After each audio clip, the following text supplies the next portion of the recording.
Bismillahirrahmanirrahim. Assalamualaikum warahmatullahi wabarakatuh. Selamat siang, salam sejahtera bagi kita semuanya. Sore hari ini saya ingin berbicara dan menyampaikan hal-hal yang berkaitan yang pertama mengenai COVID, kemudian nanti juga yang berkaitan dengan ekonomi, meskipun ini semuanya berada pada posisi yang ketidakpastian. Yang pertama, yang berkaitan dengan COVID. Perkembangan kasus harian COVID ini memang betul-betul sulit diduga. Tapi alhamdulillah pada hari ini, 24 Agustus kemarin, kita sudah berada di angka 19.000 dari 56.000. Inilah saya kira proses belajar juga yang kita lakukan. Saya tahu pun beberapa negara yang kita nilai berhasil melakukan pengendalian dan kita coba untuk kita modifikasi di sini dalam rangka pengendalian di negara kita Indonesia. Kemudian mengenai perkembangan BOR, keterisian tempat tidur di rumah sakit. Di Mei kita pernah mencapai 29%, pertengahan Mei. Kemudian melompat di Juli sampai hampir 80%. Hari ini kita sudah bisa turunkan lagi menjadi 30%, ini alhamdulillah. Ini juga patut kita syukuri. Semua bekerja, TNI, Polri, Kementerian, BUMN, pemerintah daerah, semuanya rame-rame. Sekarang ini angka kesembuhan sudah di atas rata-rata dunia, yaitu 89,5%, Indonesia di 89,97%. Yang masih belum bisa kita selesaikan, yang selalu saya sampaikan ke Menteri Kesehatan, selalu saya sampaikan ke pemerintah daerah, urusan angka kasus kematian harus betul-betul ditekan terus. Kemudian juga peringkat vaksinasi. Kita ini dari kurang lebih 220 negara. Peringkat kita ini enggak jelek-jelek amat sih. Kalau dihitung dari jumlah orang yang divaksin, sampai hari ini kita sudah nomor 4. India nomor 1, nomor 2 Amerika, nomor 3 Brasil, kita nomor 4 Indonesia. Kemudian kalau berdasarkan total suntikan, kita nomor 7 sudah sampai hari ini sudah disuntikkan 91,9 juta dosis yang kita suntikkan. Kita kalah dengan Jerman, dengan Jepang, dengan Brasil, dengan Amerika, dengan India, dengan RRT. Kemudian berkaitan dengan ekonomi. Ini memang memainkan gas dan rem karena memang kalau kasusnya turun, ekonomi itu pasti naik. Kalau kasusnya naik, ekonominya pasti turun, sudah rumusnya itu.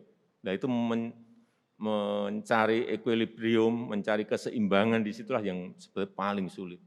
Disesuaikan dengan keadaan lapangan yang juga medan di Indonesia tidak mudah karena berpulau-pulau dan untuk distribusi vaksin saja, untuk distribusi obat-obatan saja memerlukan waktu yang tidak sedikit. Jadi alhamdulillah di kuartal pertama 2021 dari minus 0,7, di kuartal kedua kita sudah meloncat ke 7,07, 7,1%. Kemudian inflasi juga relatif terkendali.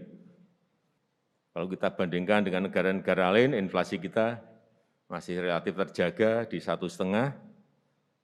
Kemudian kalau kita lihat indikator-indikator di lapangan maupun angka-angka, ekspor kita juga di kuartal kedua naik 31,8%, ekspor kita.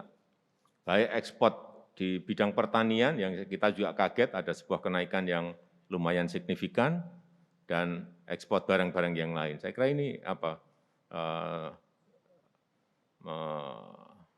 buat kita optimis. Konsumsi masyarakat misalnya di kuartal 2 kemarin juga berada di 5,9. Investasi di 7,5%, tumbuh sangat baik. Dan kalau kita lihat terakhir, saya kemarin baru melihat minggu terakhir, indeks kepercayaan pemerintah itu juga naik. Dari 97,6 kemudian menjadi 115,6. Ini juga kepercayaan konsumen, kepercayaan publik, kepercayaan masyarakat kelihatan dari indeks-indeks seperti ini yang angkanya selalu kita peroleh apabila surveinya selesai. Artinya ada optimisme, arahnya positif, tetapi juga kita tetap harus berada pada posisi kehati-hatian, kewaspadaan, karena memang sekali lagi sulit dihitung dan sulit dikalkulasi. Yang saya hormati Bapak Ibu sekalian, yang ketiga mengenai yang berkaitan dengan strategi ekonomi negara kita ini seperti apa sebetulnya. Kita sejak awal memang ingin membawa dari ketergantungan, growth, pertumbuhan ekonomi kita yang selalu tergantung pada konsumsi, utamanya konsumsi masyarakat, memang akan kita transformasikan kepada sektor produksi. Bukan konsumsi, tapi nanti yang mendukung adalah produksi.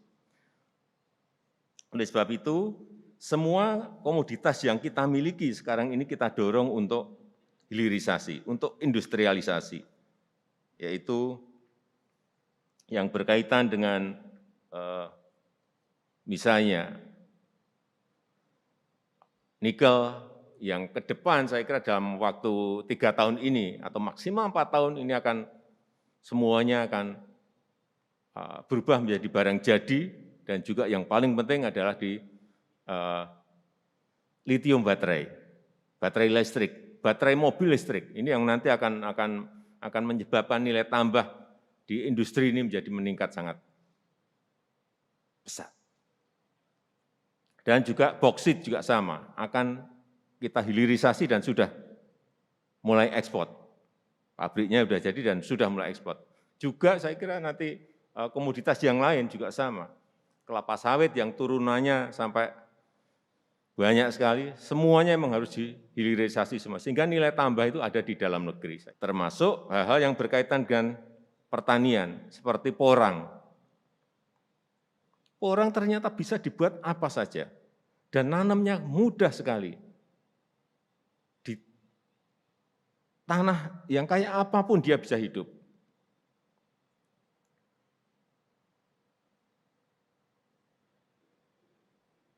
Bisa untuk beras, bisa untuk agar-agar, bisa untuk kosmetik, bisa untuk mie, semuanya. Tapi yang paling penting ini adalah makanan pokok masa depan, dan sudah dimulai di Jepang dan Korea. Rendah kalori, rendah karbo, dan gluten free, tidak ada gula. Dan ini makanan sehat ke depan ya ini. Kemudian yang keempat mengenai sistem pemerintahan kita. Hal-hal yang sangat darurat direspon dengan lamban. Bagaimana yang bekerja di lapangan? Sangat-sangat kesulitan. Bagaimana merespon kecepatan disrupsi yang ada sekarang ini? Kan sangat sulit. Oleh sebab itu, ke depan di era disrupsi ini kecepatan kuncinya, nggak ada yang lain. Negara sebesar apapun, sekaya apapun, kalah dengan yang namanya negara yang memiliki kecepatan, terutama dalam kecepatan memutuskan. Saya rasa itu yang bisa saya sampaikan pada kesempatan yang baik ini. Lagi terima kasih atas kehadiran Ibu dan Bapak semuanya pada acara sore hari ini. Kalau ada hal-hal yang ingin disampaikan, kami persilahkan. Assalamualaikum warahmatullahi wabarakatuh. Barusan telah disampaikan oleh Bapak situasional kondisi yang namanya berjalan dari negara kita tercinta, Republik Indonesia. Apa yang Bapak Presiden tadi katakan, kalau Bapak belum lupa, kita pernah berbincang mengenai pandemi dan vaksinasi ini.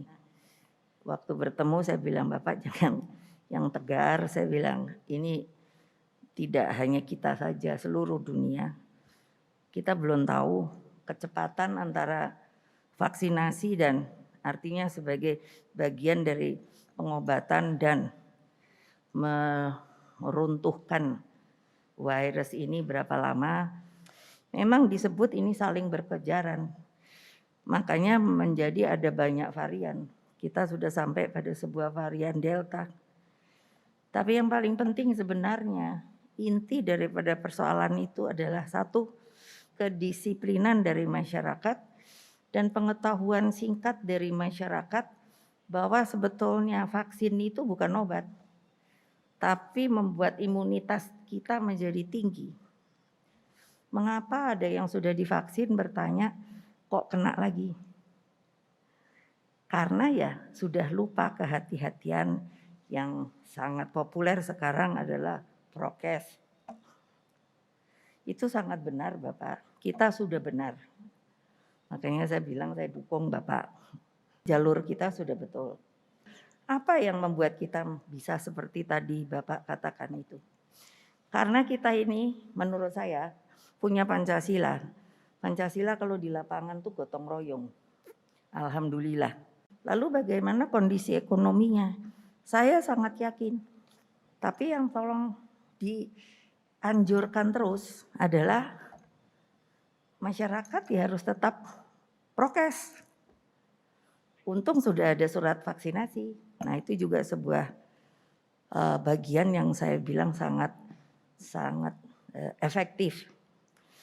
Nah di sisi ekonomi kalau menurut saya, kalau ini segera rakyat mengetahui bahwa vaksinasi ini memang bisa sangat berperan, tapi tetap dengan prokes, kan begitu nih yang mesti diomongkan. Maka yang namanya kehidupan ekonomi meskipun belum berjalan secara penuh dapat dilakukan. Saya yakin itu. Tadi kita sudah mendapat paparan dari Presiden tentang keadaan COVID, bahwa penanganannya bisa dikatakan cukup efektif dan kita optimis. Bahayanya adalah bahaya dunia, bahaya seluruh manusia, tapi kita mampu menghadapi dan memang kita harus menghadapinya. Jadi kami rasa bahwa dengan suara-suara yang ingin memperkeruh keadaan itu tidak perlu dihiraukan. Kita sudah berada di jalan benar, jadi kepimpinan Pak Jokowi efektif, Pak. Saya mengakui itu dan saya hormat sama Bapak. Saya lihat, saya saksi, saya ikut dalam kabinet. Kepimpinan keputusan-keputusan Bapak cocok untuk rakyat kita. Tim kita saya kira bagus. Tim kita di kabinet cukup kompak dan kita kerjanya baik, Pak. Jadi mohon Bapak jangan ragu-ragu. We are on the right track. Karena itu masalah COVID saya kira kita cukup optimistis. Bahwa ada kekurangan, ada keterlambatan vaksin itu saya kira yang dihadapi oleh banyak negara. Kedua yang Bapak sampaikan, ekonomi juga kita optimis, kita cukup baik. Dibandingkan dengan banyak negara lain, Itu juga berhubungan Pak, keputusan Bapak untuk tidak lockdown keras ini ya memungkinkan kita bisa selamat. Negara lain yang lockdown keras malah mengalami kesulitan. Jadi kita boleh bangga bahwa prestasi kita baik Pak. Saya bangga bagian dari pemerintah ini dan kita nggak usah ragu-ragu Pak.